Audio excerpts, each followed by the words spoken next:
എല്ലാവർക്കും നമസ്കാരം. ഇന്ന് 25 മെയ് 2026. എൽഡിഎഫ് സർക്കാർ അധികാരം വിട്ടൊഴിയുമ്പോൾ സംസ്ഥാനത്തെ ഖജനാവിൽ എത്ര രൂപ ബാക്കിയുണ്ട്? ഇത് സംബന്ധിച്ചുള്ള ചർച്ചകൾ പലതരത്തിൽ മുന്നോട്ട് നീങ്ങുകയാണ്. മുൻപ് UDF, അതായത് വി.ഡി. സതീശൻ പ്രതിപക്ഷ നേതാവായിരുന്നപ്പോൾ പറഞ്ഞിരുന്നത് പൂച്ചവെട്ടി കിടക്കുകയാണ് ഖജനാവിൽ എന്നതാണ്. ഇന്ന് അദ്ദേഹം മുഖ്യമന്ത്രിയാണ്. ഇപ്പോൾ ധവളപത്രം ഉൾപ്പെടെ ഇന്ന് കാലത്ത് മാതൃഭൂമി ന്യൂസിൽ വന്നൊരു വാർത്തയാണ് ശ്രദ്ധപ്പെട്ടത്. അപ്പോൾ ജസ്റ്റ് ഒരു സാധാരണക്കാരനാണ്, അധികം പഠിപ്പും വിവരമൊന്നുമില്ല. അപ്പോൾ ഇത് കേട്ടപ്പോൾ ഒരു ഇൻട്രസ്റ്റ് ഉണ്ട്, ഒന്ന് ചുമ്മാ ഒന്ന് നോക്കിയതാണ് സംഭവം. അതായത് നിലവിൽ ഫസ്റ്റ് മെയിൽ 5429 കോടി രൂപ നമ്മുടെ ട്രഷറിയിലുണ്ടെന്നുള്ള വിവരാവകാശമാണ് കിട്ടിയിരിക്കുന്നത്. ഓക്കെ, അപ്പോൾ അതിൻ്റെ ചിലവുകളൊന്ന് നോക്കാൻ വേണ്ടി ജസ്റ്റ് ഞാനൊന്ന് ശ്രമിച്ചു, ഒരു ചെറിയൊരു ശ്രമം നടത്തി. അപ്പോൾ അതിൽ മനസ്സിലാക്കിയെന്ന് നമ്മുടെ കേരള ഗവൺമെൻറ്റിന് ജീവനക്കാരുടെ ശമ്പളം കൊടുക്കാൻ വേണ്ടി മാത്രം ഒരു മാസം ചിലവഴിക്കുന്നത് 3676 കോടി രൂപയാണെന്നാണ് കേട്ടോ. പിന്നെ അതിൻ്റെ ബ്രേക്കപ്പ്: പെൻഷൻ 2435 കോടി രൂപ, പിന്നെ നമ്മുടെ ഇൻട്രസ്റ്റ് 2652 കോടി രൂപ. ഓക്കെ, അപ്പോൾ ഇത്രയാണ് നമ്മുടെ ഒരു മാസത്തെ ചിലവ്. ഇതെന്ന് പറഞ്ഞെങ്കിൽ ഭരണയന്ത്രം തിരിക്കാനുള്ള ചിലവല്ല, ഇത് ഡിഫോൾട്ടാണ്. ഇത്രയും പൈസ നമ്മൾ മാറ്റി വയ്ക്കണം. അപ്പോൾ ആസ് ഓൺ മെയ് 1 എന്ന് പറഞ്ഞാൽ നമ്മുടെ കയ്യിൽ ഖജനാവിലുള്ള 5429 കോടി രൂപയാണ് ആസ് പെർ വിവരാവകാശം. അപ്പോൾ അതിൻ്റെ ബ്രേക്കപ്പ് നോക്കാം. അതിൽ സാലറി ആയിട്ട് 3676 കോടി രൂപ, പെൻഷൻ 2435 കോടി രൂപ, ഇൻട്രസ്റ്റ് 2652 കോടി രൂപ. അതായത് 8763 കോടി രൂപയാണ് നമുക്കൊരു മാസത്തെ ഇതിനു വേണ്ടി മാത്രമുള്ള ചിലവ് കേട്ടോ. ബാക്കി ഭരണനിർവഹണത്തിൻ്റെ ചിലവ് വേറെയാണ്. അങ്ങനെ പറയുകയാണെങ്കിൽ 3334 കോടി രൂപ നമ്മൾ ഡിഫിസിറ്റിലല്ലേ, മൈനസിലല്ലേ. സാമ്പത്തിക ശാസ്ത്രജ്ഞന്മാരുണ്ടെങ്കിൽ തിരിച്ചണം കേട്ടോ.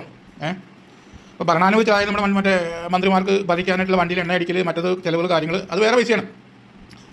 അപ്പോൾ 5429 കോടി രൂപ മതിയോ നമ്മുടെ ഒരു മാസത്തെ ചിലവ് നടന്നു പോകാനായിട്ട്?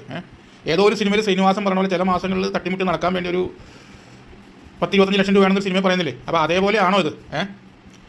അപ്പോൾ ചെറിയൊരു സാധാരണക്കാരൻ്റെ ഒരു ഡൗട്ടാട്ടോ, അതുകൊണ്ട് പറഞ്ഞതാണ്, സംശയം തോന്നി. അപ്പോൾ ഇത് കിട്ടപ്പോൾ ഒരു ചെറിയൊരു അക്കാഡമിക് ഇൻട്രസ്റ്റ് ചെയ്തതാണ്. പിന്നെ അതിൽ വിവരാവകാശം കൊടുത്ത ബഹുമാനപ്പെട്ട തോമസ് സാർ ഒരു കാര്യം പറഞ്ഞു, സാധാരണക്കാർക്ക് മനസ്സിലാക്കാൻ വേണ്ടിയാണെന്നുള്ള കാര്യമാണ്. അപ്പോൾ സാധാരണക്കാരനായി ഞാൻ ചോദിക്കുന്നത്, തോമസ് സാറേ, 5329 കോടി രൂപ ഉണ്ടായിട്ടുണ്ടെങ്കിലും ബാക്കിയുള്ള ചിലവ് മീറ്റ് ചെയ്യാൻ പറ്റുമോ? ഒരു സാധാരണക്കാരൻ്റെ ചോദ്യമാണ് കേട്ടോ അത്. ഈ ഖജനാവിൽ 5329 കോടി രൂപ മതിയോ? അത് ദൈനംദിന ചിലവുകളും കൂടി എത്ര രൂപയാവും?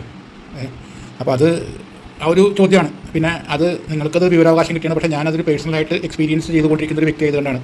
കാരണം എൻ്റെ വണ്ടി റവന്യൂ വകുപ്പിന് വേണ്ടി, ഭൂമി തരംമാറ്റത്തിന് വേണ്ടി എറണാകുളം ജില്ലയിൽ ഞാൻ ഓടിച്ചിരുന്ന വ്യക്തിയാണത്. ഓക്കെ, കഴിഞ്ഞ നവംബർ 2021 നവംബറിൽ കോൺട്രാക്റ്റ് കഴിഞ്ഞ് ഞങ്ങളുടെ കേരളത്തിലെ ഓരോ വണ്ടികളിൽ ഒറ്റ പൈസ തന്നിട്ടില്ല.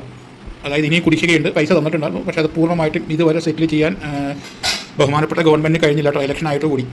ഈ കാര്യം കൂടി ഞാൻ ശ്രദ്ധയിൽപ്പെടുത്തുകയാണ്. അതായത് എറണാകുളം ജില്ലയിൽ മാത്രം എനിക്കറിവ്, പരിമിതമായ അറിവിൽ ഏതാണ്ട് ഒരു വർഷത്തെ 60 കോടിക്ക് മുകളിൽ ഭൂമി തരംമാറ്റത്തിൽ ഫീസായിട്ട് ഗവൺമെൻറ്റിൽ ഈടാക്കി കൊടുക്കുന്ന, അതിന് മുഖ്യ പങ്ക് വഹിക്കുന്ന ഡ്രൈവർമാരാണ് ഞങ്ങൾ. ഞങ്ങളുടെ പൈസ പോലും ഇതുവരെ കുടിശ്ശികയായിട്ട് കിടക്കുകയാണ്, തന്നിട്ടില്ല. അപ്പോൾ ഇതിന്നൊക്കെ എന്താണ് വായിക്കേണ്ട തോമസ് സാറേ?